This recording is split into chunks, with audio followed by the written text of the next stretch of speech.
Assalamualaikum warahmatullahi wabarakatuh. I am Muhammad Aditya Hadi Saputra and my friend Mahdi Haidar Taufik from group 9. Okay, we will explain the material about Gestalt therapy. Okay, I will explain 2 points in here. First point, Gestalt therapy figures, and number 2 point, Gestalt concept. Oke, langsung saja. Let's go. Point number 1, Gestalt therapy figure. Ada Fritz Perls and Laura Posner Perls. Okay, number 1, Fritz Perls, 1893 until 1970. Originator of the Gestalt therapy, developed Gestalt therapy, focusing on human wellness and awareness. Early life, born in Berlin, overcame the academic struggle to aim a medical degree, specializing in psychiatry, but were influenced, inspired by experience as a medic, sparkling interest in mental health and career milestone. Worked with Kurt Goldstein on brain injury patients, trained in psychoanalysis with William Reich, and last legacy, co-founder the New York Institute for Gestalt Therapy, 1952. Renowned for workshop at Esalen Institute in California, known for his dynamic confrontational style.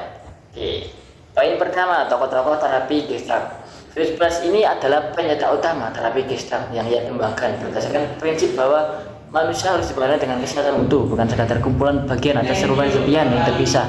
Perls ini lahir di Berlin dari keluarga yang Yahudi kelas menengah ke bawah dan dikenal sebagai anak yang sulit tapi berhasil melewati berbagai hambatan pendidikan, termasuk mendapat gelar kedokteran dan menjadi seorang psikiater. Nah, pengalaman Perls ini selama Perang Dunia Pertama, di mana beliau itu melihat langsung dampak gas beracun pada tentara, memberikan minatnya pada fungsi mental manusia dan mengarahkan Frankfurt yang mengajarinya pentingnya pendekatan holistik dan memahami manusia. Nah, Perls ini mendapat pengaruh dari Wilhelm Reich tadi, seorang psikoanalisis di Wina yang mengajarkan pendekatan perubahan diri melalui kesadaran tubuh. Nah, pada tahun 1952, Perls ini dan beberapa rekannya mendirikan New York Institute for Gestalt Therapy di poin 4 tadi untuk memperluas pemahaman terapi Gestalt. Jadi Perls kemudian menetap di Pittsburgh, California, di mana ia memberikan karya dan seminar di Institut Esalen yang memperkuat reputasinya sebagai inovator dan psikoterapi. Nah, secara pribadi Perls ini dikenal sebagai sosok yang energik, karismatik, namun terkadang teatrikal, konfrontatif. Nah, gaya uniknya ini membuat dihormati sekaligus kontroversial dengan banyak peserta loka karya yang terpengaruh baik positif negatifnya. Nah, kemudian ada juga autobiografinya Perls ini, judulnya In and Out of the Garbage Pile tahun 1969 sebagai refleksi atas hidupnya. Oke, langsung saja kepada tokoh yang kedua. Figur number 2, Laura Posner Perls, PhD, 1905 until 1990. Oke, backgroundnya born in German, skilled in piano and dance from a young age, incorporating this art into her therapeutic work, education and career. Studied law, earned a PhD in Gestalt psychology and explored existential philosophy. Rose role in Gestalt therapy, co-founder Gestalt therapy with Fritz Perls, and established the New York Institute for Gestalt Therapy. Unique contribution, emphasis interpersonal contact. Terus Anda Fritz fokus on metaphysic phenomena and legacy talk that every Gestalt therapy should develop a personal therapeutic style. Nah, tokoh yang kedua ini, Laura Posner Perls, adalah salah satu tokoh penting dalam mengembangkan terapi Gestalt juga. Lahir di Jerman dalam keluarga yang berada. Laura ini memiliki latar belakang kaya dalam seni dan juga pendidikan, termasuk keterampilan profesional di bidang piano, tari, hukum, psikolog. Nah, kemudian di Gestalt ini belajar studi filsafat bersama Gestalt tadi, belajar studi filsafat eksistensial dengan Paul Tillich dan Martin Buber. Pada tahun 1900 ia bertemu Fritz Perls dan kolaborasi. Nah, akhirnya mereka menghasilkan fondasi teoritis terapi Gestalt. Laura dan Fritz menikah pada tahun 1930 dan kemudian mendirikan New York Institute for Gestalt Therapy.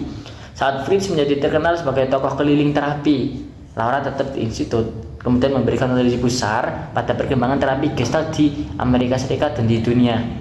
Laura ini menekankan pentingnya kontak dan dukungan interpersonal. Kalau Fritz ini lebih fokus pada kesadaran diri dan tanggung jawab individual. Nah, menurutnya ini setiap terapi itu harus mengembangkan gaya yang unik, ada ciri khasnya dengan prinsip bahwa apapun yang terintegrasi dalam diri kita mendukung teknik terapi yang digunakan.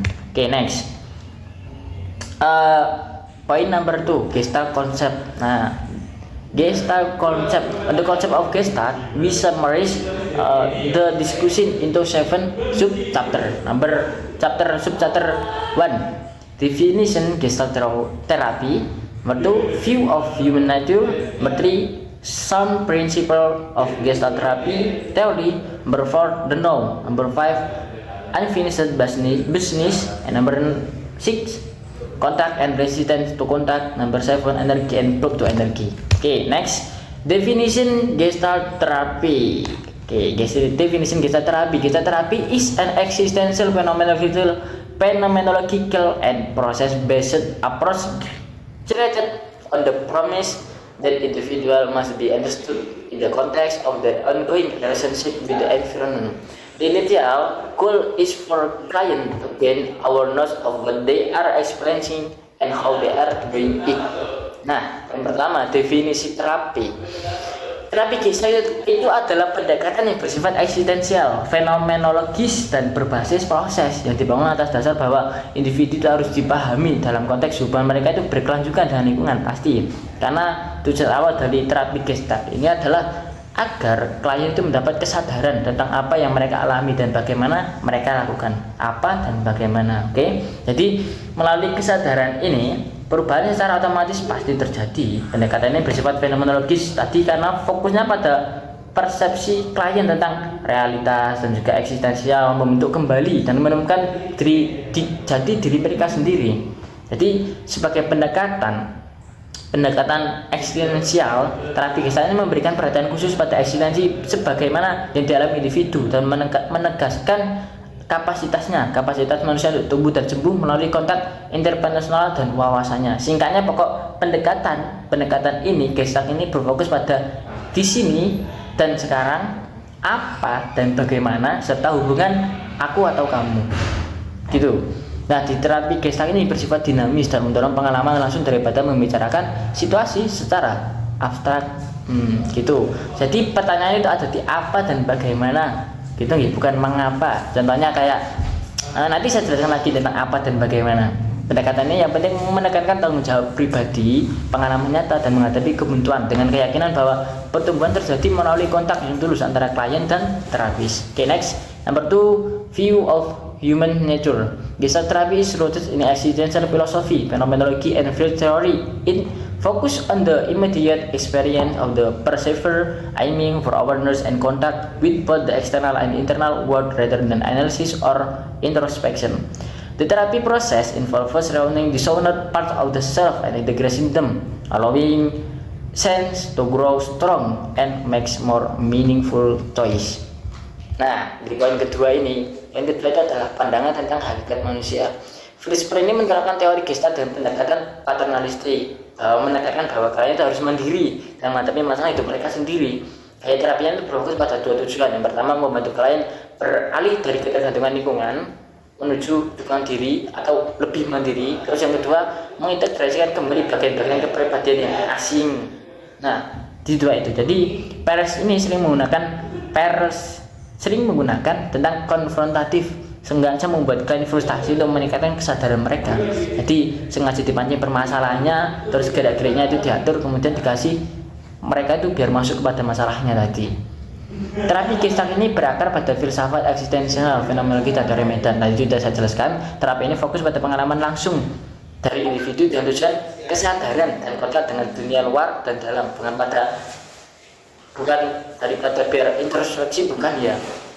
Di proses terapi ini melibatkan kayak merebut kembali bagian-bagian yang terasing, kemudian mengintegrasikan sehingga memungkinkan klien untuk tumbuh lebih kuat dan membuat pilihan yang lebih bermakna.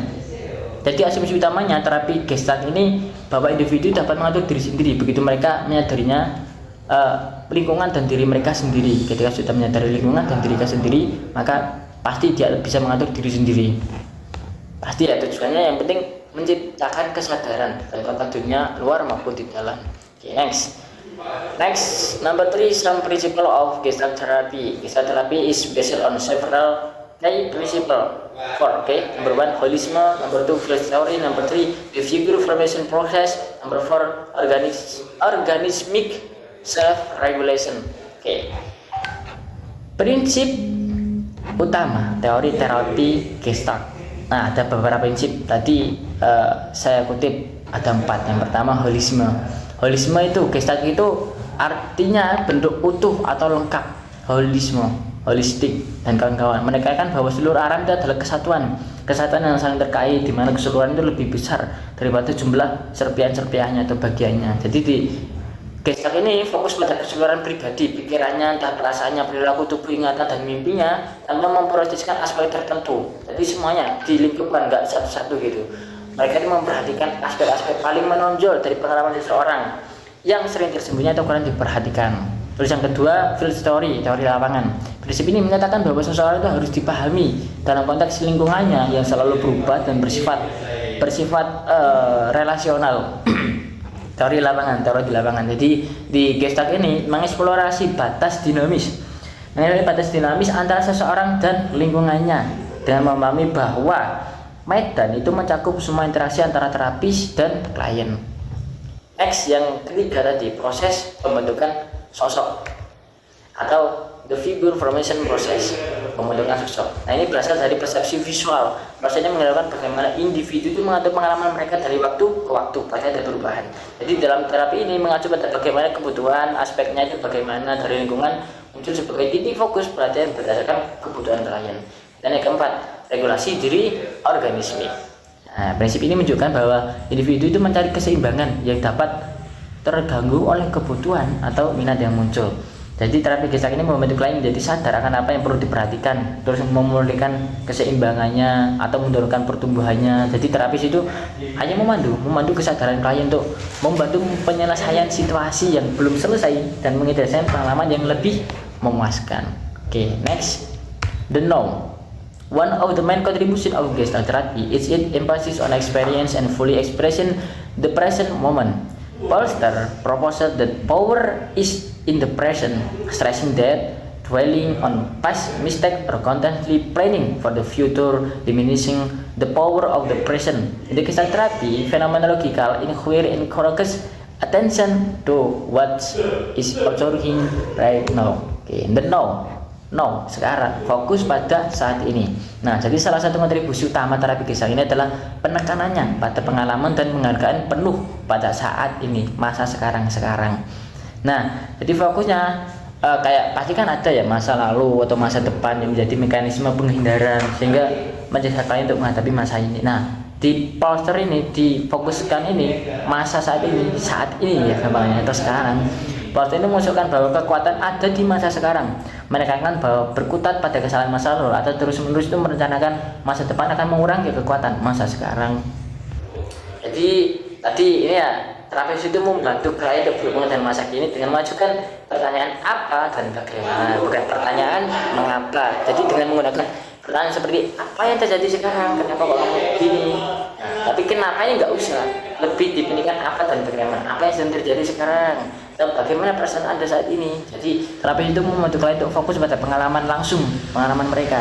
Meskipun masa lalu kan sering kembali lagi di masa sekarang ya, terutama ketika hal tersebut belum terselesaikan. Tapi di Gestalt ini mengatasinya dengan membawa ke masa kini. Jadi ketika klien itu mendiskusikan peristiwa masa lalu, terapis itu dapat meminta mereka untuk menghidupkan kembali pengalaman seolah-olah itu terjadi di masa sekarang. Tim membawa fantasi itu ke masa sekarang atau menceritakannya lagi ke masa sekarang gitu. Jadi pendekatan itu membantu klien untuk sepenuhnya mengalami dan mengintegrasikan peristiwa masa lalu ke dalam kesadaran mereka saat ini. Next, Unfinished business. Unfinished business arises when unresolved issue from the past, often involving outside pressure, emotion like resentment, guilt, or anxiety, continue to affect an individual person's life. Such unfinished business can lead to compulsive behavior, emotional blockages, and self-defeating action. Gestal therapy focus on this by emphasizing body experience, as they believe unexpressed feeling can result in physical problem. Nah, di poin kelima ini urusan yang belum selesai. Unfinished business.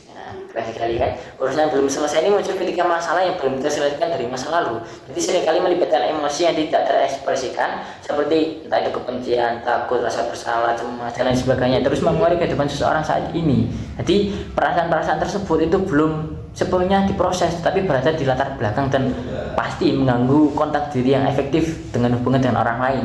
Jadi urusan yang belum terselesaikan ini pasti menyumbat emosional dan tindakan yang merugikan diri sendiri. Hal ini sering bermanifestasi secara fisik, maksudnya ada fisiknya, contohnya kayak dia itu panik, pasti kakinya itu gemetaran dan lain sebagainya, pasti ada. Jadi di kisah ini berfokus pada hal ini dengan menekankan pada pengalaman tubuhnya, karena mereka percaya bahwa perasaan yang tidak diekspresikan dapat mengakibatkan masalah fisik. Contohnya tadi pokok terapi kisah ini menekankan bahwa penerimaan diri dan kesadaran akan semua aspek diri. Nah, itu adalah kunci untuk pengembangan diri. Okay, next. Number 6, contact and resistance to contact. In Gestal therapy, contact with the environment and other is essential for growth and change. Contact involves engaging through the sense, seeing, hearing, touching, and etc. While maintaining individually effective contact requires clear awareness, energy, and self-expression. Foster individual 5 steps of disturbance in the cycle of experience, such as introjection, projection, retroflexion, deflection, and confluence. Point number 6. Nah, ini kontak dan hambatan terhadap kontak. Dalam terapi Gestalt, kontak dengan lingkungan dan orang lain sangat penting untuk pertumbuhan dan perubahan. Kontak ini melibatkan keterlibatan melalui indera-indera, entah itu melihat, mendengar, meraba, menyentuh, dan lain sebagainya, sambil mempertahankan individualitas. Kontak yang efektif membutuhkan kesadaran yang jelas dan ekspresi diri. Jadi di Gestalt ini berfokus pada penolakan terhadap kontak tadi, yang merupakan mekanisme coping bawah sadar yang mengganggu pengalaman saat ini. Langsung saja, Watson ini kan mengidentifikasi 5 jenis gangguan dalam siklus pengalaman. Ada yang pertama, introjeksi. Introjeksi ini terjadi ketika individu secara tidak kritis mengadopsi keyakinan orang lain tanpa mengintegrasikannya ke dalam identitas diri mereka sendiri, yang mengarah pada itu pasif, terus kurang percaya diri, dan lain sebagainya. Terus yang kedua ada proyeksi, melibatkan pengingkaran terhadap aspek diri dan menghubungkan dengan orang lain yang menghindari tanggung jawab pribadi dan membuat seseorang tidak mau berubah. Ini ketiga, retroflexion, itu adalah ketika individu membalikkan perasaan atau tindakan mereka ke dalam diri, seringkali karena takut, terus cemas, menyakiti diri sendiri, depresi, dan lain sebagainya. Retroflexion. Kemudian yang keempat, deflection. Ini adalah kecenderungan untuk menghindari kontak yang berkelanjutan dengan mengalihkan perhatian, entah itu dengan humor, dengan generasi yang mengarah pada penipuan emosi, agar penipisan emosi, kalau penipuan emosinya sangat tipis gitu. Terus yang kelima itu ada pertemuan atau confluence. Pertemuan ini penggabungan batas antara diri sendiri dan orang lain, sehingga sulit untuk membentukkan hubungan yang tulus, karena individu itu pasti menekan konflik untuk menghindari perselisihan. Next, point number 7, energy and flow to energy. In Gestal therapy, special attention is given to where energy is located, how it's used, and how it can be blocked.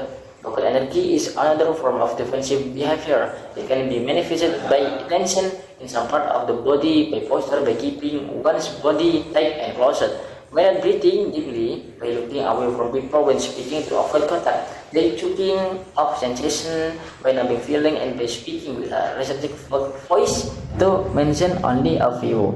Okay. Point number 7, energi dan hambatan terhadap energi. Nah, dalam terapi Gestalt ini perhatian khusus diberikan pada di mana energi itu berada, bagaimana energi itu digunakan, bagaimana energi itu dapat diblokir. Nah, energi yang diblokir ini di beberapa bagian tubuh, oleh postur tubuh dengan menjaga kayak tetap tegang, terus kemudian setelah tegang itu kayak tertutup gitu loh, dengan bernapas, entah itu bernapas dalam-dalam, terus memalingkan muka dari orang lain, terus ketika berbicara itu menghindari kontak mata, terus apa ya, gampangnya mencari sensasi dengan mematikan perasaan, dan kemudian berbicara dengan suara yang terbatas, paling iya cuma gitu doang, itu menyebutkan beberapa saja, tidak langsung menjelaskan semuanya. Jadi sebagian besar upaya terapi ini melibatkan untuk menemukan fokus energi yang terganggu dan membawa sensasi ini ke dalam kesadaran klien. Jadi klien ini mungkin tidak menyadari energi mana atau di mana lokasinya, dan mereka mungkin mengalaminya dengan cara yang negatif. Salah satunya terapis ini membantu klien mengidentifikasi cara-cara mereka memblokir energinya dengan mengubah energi yang diblokir menjadi perilaku yang adaptif yang lebih baik lah namanya. Klien ini dapat didorong, klien didorong untuk mengenali bagaimana resistensi mereka itu mengekspresikan dalam tubuhnya, daripada untuk mencoba mengingatkan gejala-gejala tubuhnya. Jadi klien dapat didorong untuk menyelidiki sebelumnya keadaan-keadaan tersebut, entah itu tegang, cemas dan lain sebagainya. Misalnya dengan membiarkan diri mereka itu membesarkan mulut mereka yang tegang, dan kemudian membiarkan mereka kakinya gemetaran. Terus kemudian sehingga itu kalau di situ mereka dapat melakukan sendiri bagaimana itu mereka mengalihkan energi dan menjauhkan diri mereka dari ekspresi yang penuh semangat. Oke, cukup sekian, terima kasih.